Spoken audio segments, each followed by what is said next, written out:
Hello students, welcome to my YouTube channel biology classes. So students, आज की class में हम आप लोगों को बताएंगे वायराइड्स। और ये क्लास 11th की बायोलॉजी का जो सेकंड चैप्टर चल रहा था, ये लास्ट टॉपिक है। आज ये चैप्टर फिनिश हो जाएगा। तो इससे पहले वाले क्लासेस में हम लोगों ने देखा था बैक्टीरियोफेज वायरस के बारे में, बट आज की क्लास में हम आपको बताएं कि वायराइड्स क्या है, प्रियॉन्स क्या है।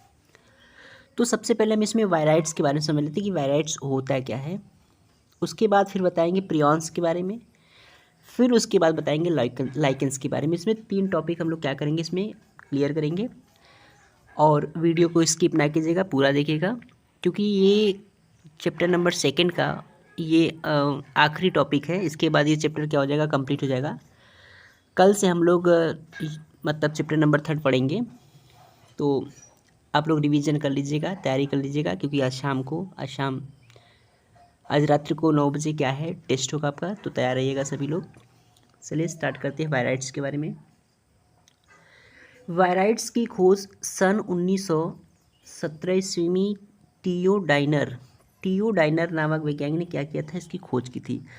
सबसे पहले बात हमको ये समझना है कि जो वायराइड्स होता है, वायराइड्स की खोज किसने किया था। तो वायराइड्स की खोज टीओ डाइनर नामक वैज्ञानिक ने किया था। किस सन में किया था, तो 1917 ईस्वी में किया था। ठीक है, वायराइड्स की खोज टीओ डाइनर नामक वैज्ञानिक ने क्या किया था, इसकी खोज की थी। और इन्होंने पता लगाया कि आलू की एक रोग, आलू तंकु कंद बीमारी यानी पोटैटो स्पेंडल ट्यूबर डिजीज, यानी आलू में होने वाली एक प्रकार की बीमारी थी जिसको क्या कहते हैं, पोटैटो स्पिंडल ट्यूबर डिजीज। तो इसी डिजीज के दौरान उन्होंने क्या कहा था, वायराइड्स को देखा था। ये प्रायः जो होते हैं पौधे एक दूसरे से क्या होते हैं, स्पर्श द्वारा क्या होते हैं, स्पर्श या युग्मक कोशिकाओं द्वारा फैलते हैं। मतलब ये जो वायराइड्स होते हैं, ये प्रायः एक पौधे से दूसरे पौधों के संपर्क में आने पर, यानी स्पर्श होने पर या फिर युग्मक की कोशिकाओं के से क्या होता है, ये एक दूसरे से फैलते हैं, मतलब ट्रांसफ़र हो जाते हैं। ठीक है। और अगर हम देखें वायराइड्स की संरचना एवं कार्य के बारे में, तो वायराइड्स आरएनए के नग्न अणु हैं, जो कि 246 से 338 क्या होते हैं, न्यूक्लियोटाइड के बने होते हैं। मतलब वायराइड्स होते हैं, ये आरएनए के नग्न अणु होते हैं। ठीक है, जो कि किससे, कितने न्यूक्लियोटाइड से, तो जो कि लगभग 246 से लेकर के 238 न्यूक्लियोटाइड के क्या होते हैं, बने होते हैं। ये एक शब्द आ रहा है बार बार, न्यूक्लियोटाइड। ठीक है, न्यूक्लियोटाइड क्या है, हो सकता है कि आप लोगों को न पता हो। न्यूक्लियोटाइड्स होता है, ये क्या होता है, जब आप डीएनए या आरएनए या फिर न्यूक्लिक एसिड के जब कंपोनेंट पढ़ते हैं, तो बेसिकली वो 3 कंपोनेंट से मिलकर के बने होते हैं, पेंटोस शुगर, फास्फोरिक अम्ल और नाइट्रोजनी क्षार। जब ये तीनों आपस में क्या होते हैं, कंबाइंड होते हैं, तो इन तीनों आपस में जब मिलते हैं तो उन्हें क्या कहा जाता है, न्यूक्लियोटाइड कहते हैं। तो यहाँ पर इसके आरएनए में जो न्यूक्लियोटाइड की संख्या होती है वो कितना होता है, तो 246 से लेकर के 338 क्या होते हैं, न्यूक्लियोटाइड इसमें पाए जाते हैं। उसके बाद बताएंगे कि इनके चारों ओर प्रोटीन का आवरण क्या होता है, तो प्रोटीन का आवरण अनुपस्थित होता है। यानी जो वायराइड्स है, वायराइड्स में किसी भी प्रकार का प्रोटीन का आवरण जो होता है नहीं पाया जाता है, जिसके कारण ये क्या होते हैं, पोषक कोशिका में प्रवेश के लिए ग्राही का उपयोग नहीं कर पाते हैं।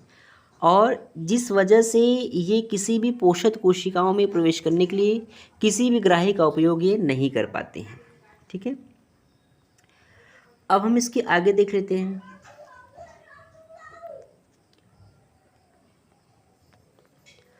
आगे एक टॉपिक है वायरोसाइट्स। देखिए, वायराइड्स और वायरोसाइट्स ये दोनों अलग है। अब हम बात करें कि वायरोसाइट्स क्या है। ये सब बहुत इंपॉर्टेंट है, क्योंकि ये टिप्पणी पर क्वेश्चन पूछता है कि प्रियॉन्स क्या है, वायराइड्स क्या है, और वायरोसाइट्स क्या है, टीएमबी क्या है, और उसके बाद बैक्टीरियोफेज वायरस क्या है। ये सब के सब इम्पॉर्टेंट है। ये आपके बोर्ड एग्ज़ाम में ही नहीं, बल्कि बहुत सारे कम्पिटिटिव एग्ज़ाम में भी क्वेश्चन यहाँ से आते हैं। तो इन सभी वीडियो को आप बहुत अच्छे से तैयार करिएगा। तो चलिए समझ लेते हैं कि वायरोसाइट्स क्या है। रिंडल एवं उनके साथी जो थे, 1981 के द्वारा इनकी खोज की गई थी। रिंडल और साथियों के द्वारा क्या किए गए थे, तो 1981 में इनकी क्या की गई थी, तो वायरोसाइट्स की खोज की थी। वायरोसाइट्स होता क्या है, तो वायरोसाइट्स ऐसे वायराइड्स होते हैं जिनके प्रतिकृतिकरण के लिए क्या होते हैं, विषाणु के आरएनए की आवश्यकता होती है। अब प्रतिकृतिकरण का मतलब जानते हैं, अपने जैसे क्या करना, कॉपी। जैसे एक डीएनए है, एक डीएनए से दूसरे डीएनए का क्या होना, निर्माण होना, क्या कहलाता है, प्रतिकृतिकरण कहलाता है। तो वायराइड्स एक ऐसा मतलब वायरोसाइट्स एक ऐसा वायराइड्स होता है जिनमें विषाणु के आरएनए की क्या होती है, आवश्यकता होती है। तो विषाणु के आरएनए की आवश्यकता क्यों होती है, क्योंकि ये प्रतिकृतिकरण की क्रिया कर सके, अर्थात ये रेप्लिकेशन की प्रोसेस क्या कर सके, आसानी से कर ली, इसलिए इसे अदर विषाणु की क्या होती है, आरएनए की आवश्यकता होती है। उदाहरण कौन कौन से इसके देखिए, एक वायरोसाइट्स जैसे है वैलेट तंबाकू मोज़ेक विषाणु के साथ क्या करते हैं, संलग्न में पाया जाता है। यानी वायरोसाइट्स जो है ये वैलेट तंबाकू मोज़ेक विषाणु के साथ क्या होते हैं, संलग्नते हैं। ठीक है, एक हो जाएगा वायरोसाइट्स वेलवेट हो जाएगा, और दूसरा का टोबैक मतलब तंबाकू मोज़ेक विषाणु के साथ क्या करते हैं, संलग्न में पाए जाते हैं। ठीक, अब आगे की तरफ समझ लेते हैं। आगे टॉपिक है प्रियांस। प्रियांस क्या है, ये भी बहुत इंपॉर्टेंट है। ब्रिटिश वैज्ञानिक हेग व क्लास्क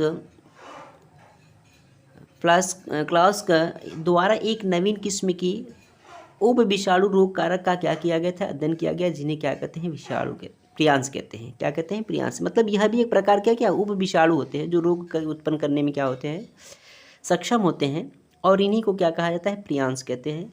तो वो कौन वैज्ञानिक खोज की थी प्रियांस की, तो ब्रिटिश वैज्ञानिक हेग क्लास्क नामक वैज्ञानिक क्या किए थे, इसको खोजा था जो कि, और ये नवीन किस्म के उप विषाणु रोग कारक का अध्ययन किया, जिन्हें क्या कहते हैं, प्रियांस कहते हैं।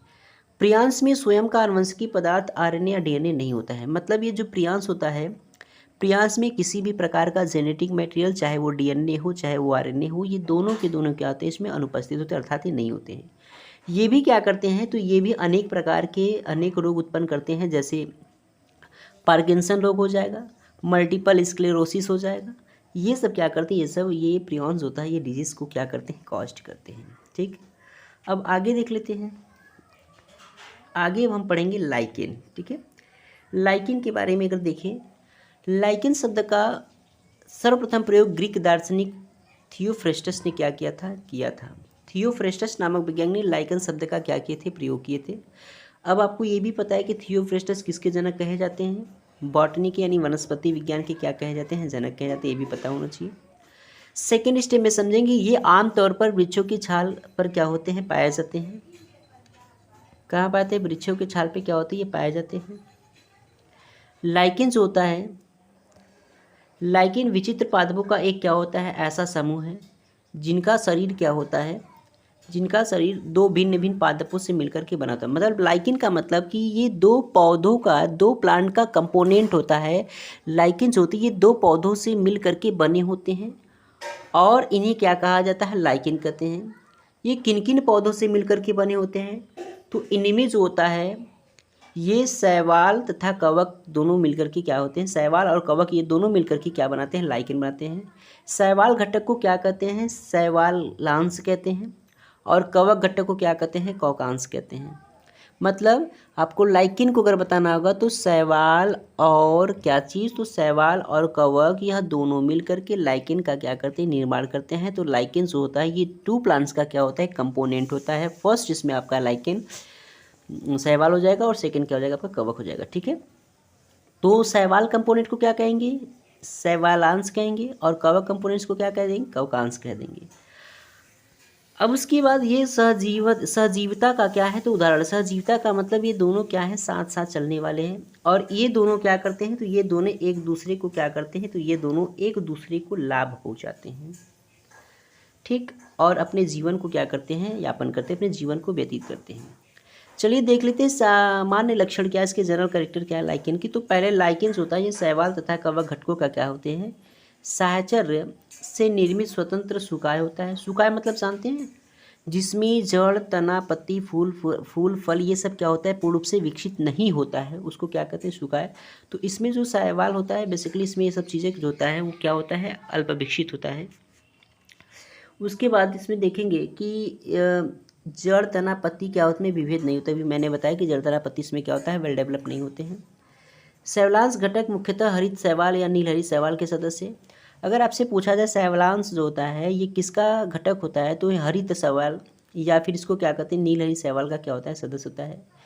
जबकि जो कवकांश होता है ये किसका घटक होता है, तो ये कवक के समूह एस्कोमाइसिटीज या वैसिडोमाइसिटीज के क्या होते हैं, सदस्य होते हैं।